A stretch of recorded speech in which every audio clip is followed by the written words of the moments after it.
Print out the paper piecing pattern at 100% or do not scale.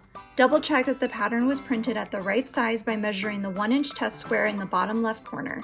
If it's even slightly too small or too big, check your printer settings and reprint. Next, you'll want to trim the paper piecing pattern. In this example, the letter I, there are 2 units within the paper piecing pattern, Unit A and Unit B. I like to trim 1/8 inch to 1/4 inch beyond the outer line of each paper piecing pattern. Take Unit A from the letter I pattern and cut out fabric for sections 1 and 2.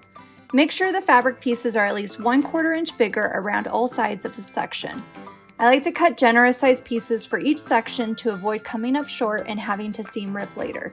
Flip the Unit A pattern so that the wrong side is facing up. Center the Section 1 fabric right side up over Section 1 of the pattern. Place Section 2 on top right sides together. Using a light source like a window or a lamp, double check that the edge of Section 2 fabric is at least 1/4 inch past the sewn line. Shorten the stitch length on your machine to 1.4 to 1.6 and sew on the line between Sections 1 and 2. Fold the paper back at the sewn line and trim 1/4 inch past the folded edge of the paper. Turn the pattern over so it's wrong side up and press the Section 2 fabric with either an iron with no steam or a finger pressing tool. The ruler I'm using to trim my seam allowance is called the Add a Quarter ruler. It has a lip along the 1/4 inch line, making it easy to butt up against the folded edge of the paper and quickly trim the 1/4 inch seam allowance.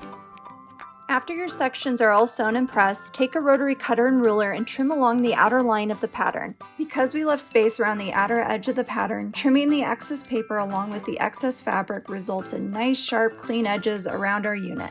Next is one of my favorite parts about paper piecing, removing the paper from the back side of the pattern. Because we shorten our stitch length, tearing out the paper should not only be easy, but super satisfying too. Set aside Unit A and repeat the same steps for Unit B. Using a 1/4 inch seam allowance, sew Unit B to the top of Unit A, right sides together.